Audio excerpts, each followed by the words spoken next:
الرحمن الرحیم۔ اس سے پہلے میں نے آپ حضرات کے سامنے توحید کے متعلق مختصر سی گفتگو کی تھی۔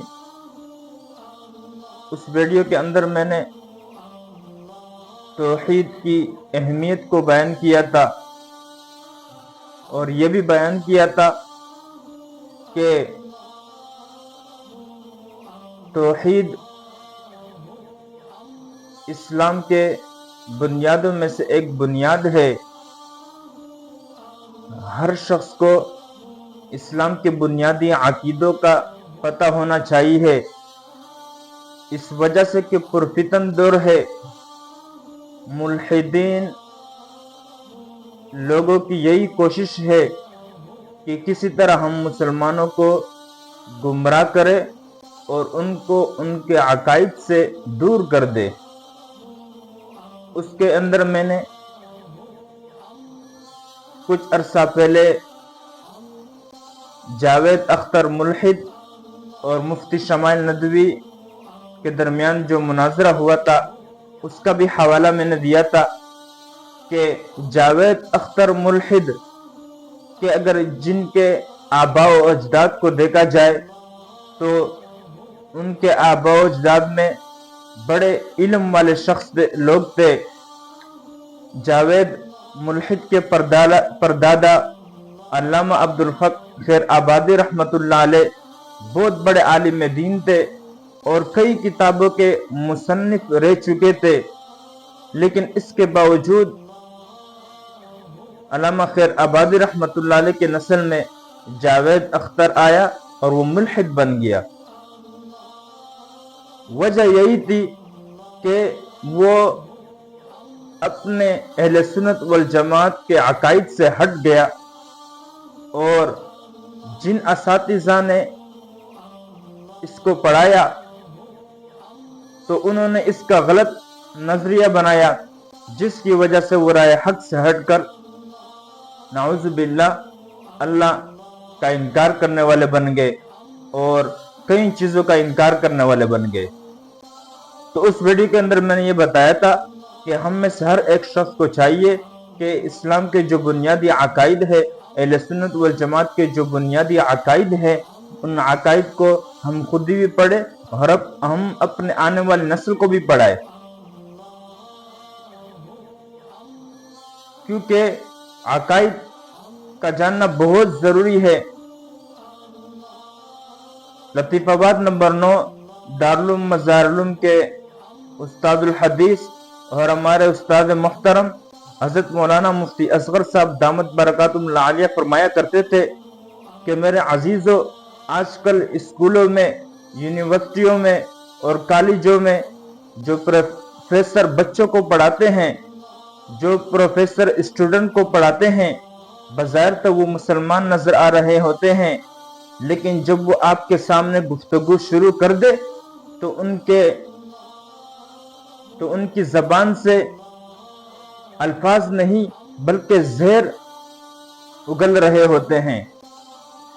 کٹر ملحد پروفیسر ہوتے ہیں اور وہ ہمارے بچوں کو تعلیم دے رہے ہوتے ہیں اور ہمارے بچوں کی تربیت کر رہے ہوتے ہیں۔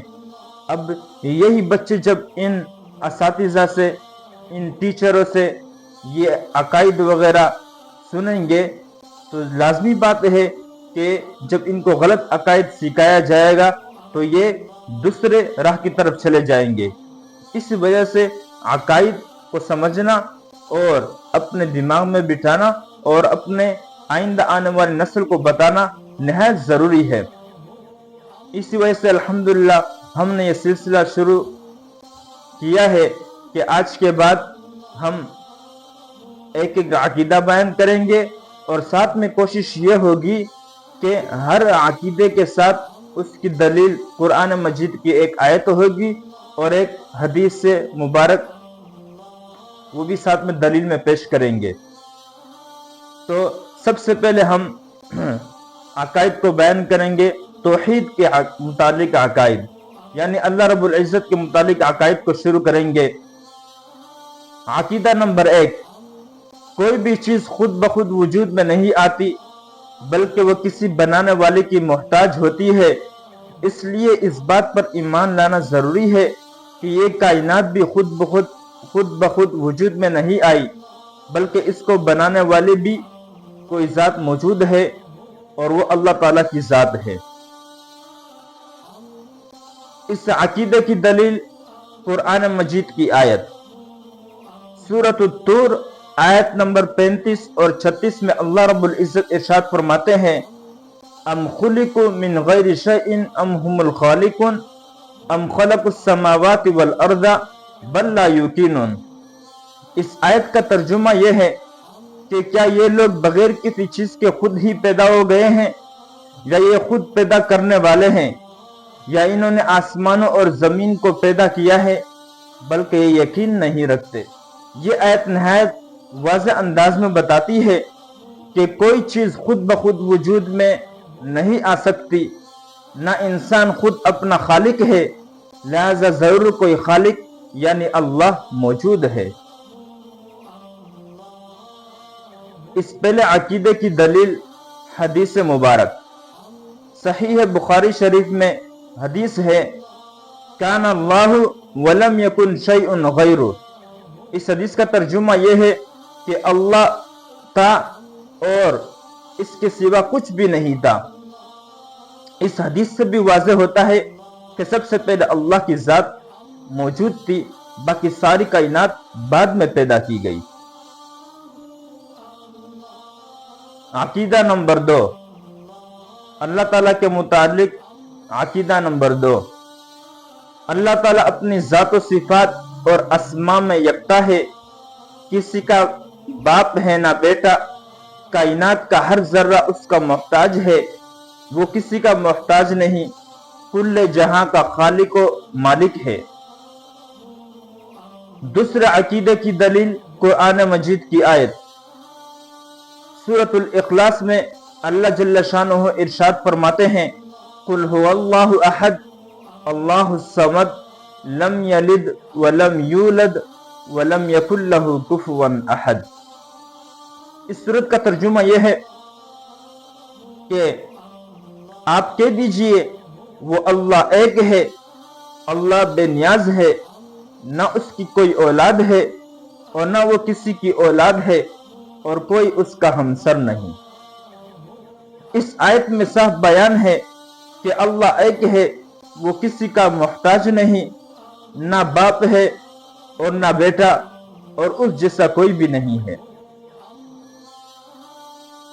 دوسرے جگہ اللہ جل شانہ ارشاد فرماتے ہیں سورۃ الفاطر آیت نمبر 15، ایھا الناس انتم الفقراء الی اللہ واللہ هو الغنی الحمید۔ اس آیت کا ترجمہ یہ ہے کہ اے لوگو، تم سب اللہ کے محتاج ہو اور اللہ بے نیاز تعریف کے لائق ہے۔